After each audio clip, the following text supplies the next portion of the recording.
John 6. Sometime after this, Jesus crossed to the far shore of the Sea of Galilee, that is, the Sea of Tiberias. And a great crowd of people followed him because they saw the signs he had performed by healing the sick.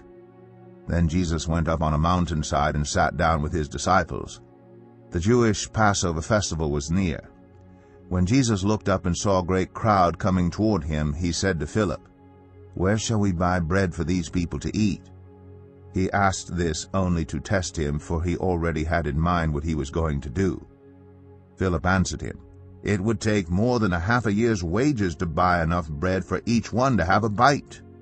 Another of his disciples, Andrew, Simon Peter's brother, spoke up, "Here is a boy with 5 small barley loaves and 2 small fish, but how far will they go among so many?"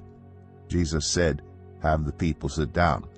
There was plenty of grass in that place, and they sat down. About 5,000 men were there. Jesus then took the loaves, gave thanks, and distributed to those who were seated as much as they wanted. He did the same with the fish. When they had all had enough to eat, he said to his disciples, "Gather the pieces that are left over. Let nothing be wasted." So they gathered them and filled 12 baskets with the pieces of the 5 barley loaves left over by those who had eaten. After the people saw the sign Jesus performed, they began to say, "Surely this is the prophet who is to come into the world." Jesus, knowing that they intended to come and make him king by force, withdrew again to a mountain by himself. When evening came, his disciples went down to the lake, where they got into a boat and set off across the lake for Capernaum. By now it was dark, and Jesus had not yet joined them.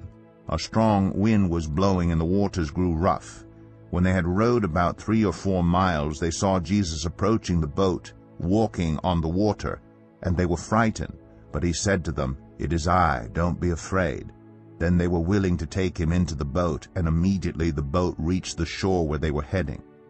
The next day, the crowd that had stayed on the opposite shore of the lake realized that only one boat had been there, and that Jesus had not entered it with his disciples, but that they had gone away alone. Then some boats from Tiberias landed near the place where the people had eaten the bread after the Lord had given thanks. Once the crowd realized that neither Jesus nor his disciples were there, they got into the boats and went to Capernaum in search of Jesus. When they found him on the other side of the lake, they asked him, "Rabbi, when did you get here?" Jesus answered, "Very truly I tell you, you are looking for me, not because you saw the signs I performed, but because you ate the loaves and had your fill. Do not work for food that spoils, but for food that endures to eternal life, which the Son of Man will give you. For on him God the Father has placed his seal of approval." Then they asked him, "What must we do to do the works God requires?" Jesus answered, "The work of God is this, to believe in the one he has sent." So they asked him, "What sign then will you give that we may see it and believe you? What will you do? Our ancestors ate the manna in the wilderness, as it is written, He gave them bread from heaven to eat." Jesus said to them, "Very truly I tell you, it is not Moses who has given you the bread from heaven, but it is my Father who gives you the true bread from heaven. For the bread of God is the bread that comes down from heaven and gives life to the world." "Sir," they said, "always give us this bread." Then Jesus declared, "I am the bread of life. Whoever comes to me will never go hungry, and whoever believes in me will never be thirsty.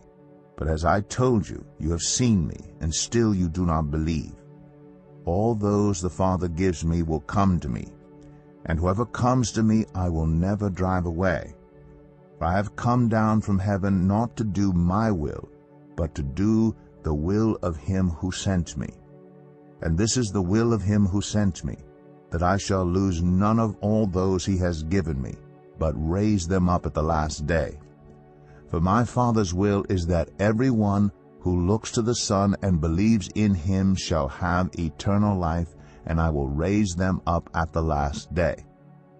At this the Jews there began to grumble about him, because he said, "I am the bread that came down from heaven." They said, "Is this not Jesus, the son of Joseph, whose father and mother we know? how can he now say, 'I came down from heaven'?" "Stop grumbling among yourselves," Jesus answered.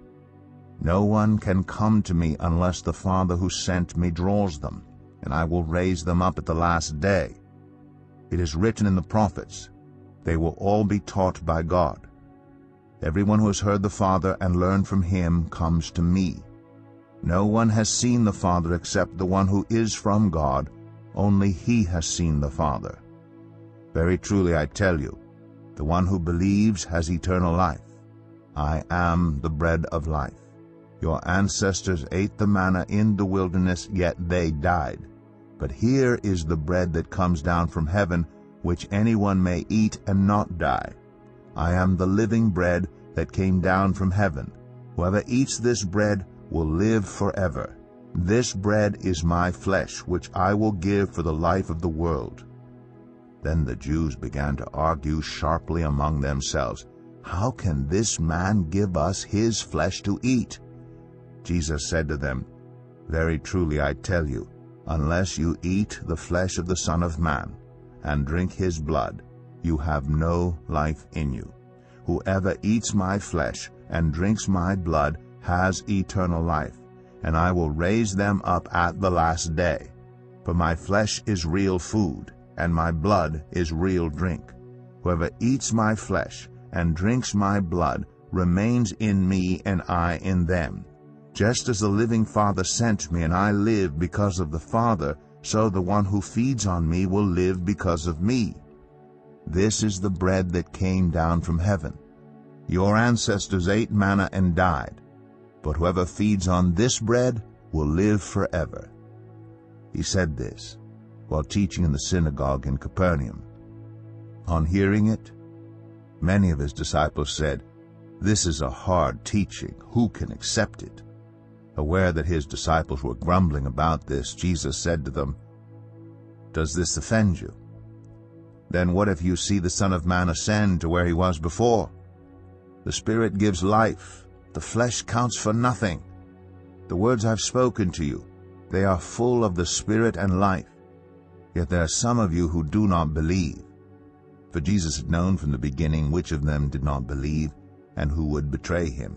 He went on to say, "This is why I told you that no one can come to me unless the Father has enabled them." From this time, many of his disciples turned back and no longer followed him. "You do not want to leave too, do you?" Jesus asked the 12. Simon Peter answered him, "Lord, to whom shall we go? You have the words of eternal life. We have come to believe and to know that you are the Holy One of God."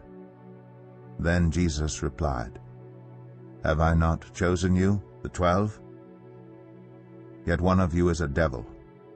He meant Judas, the son of Simon Iscariot, who, though one of the 12, was later to betray him.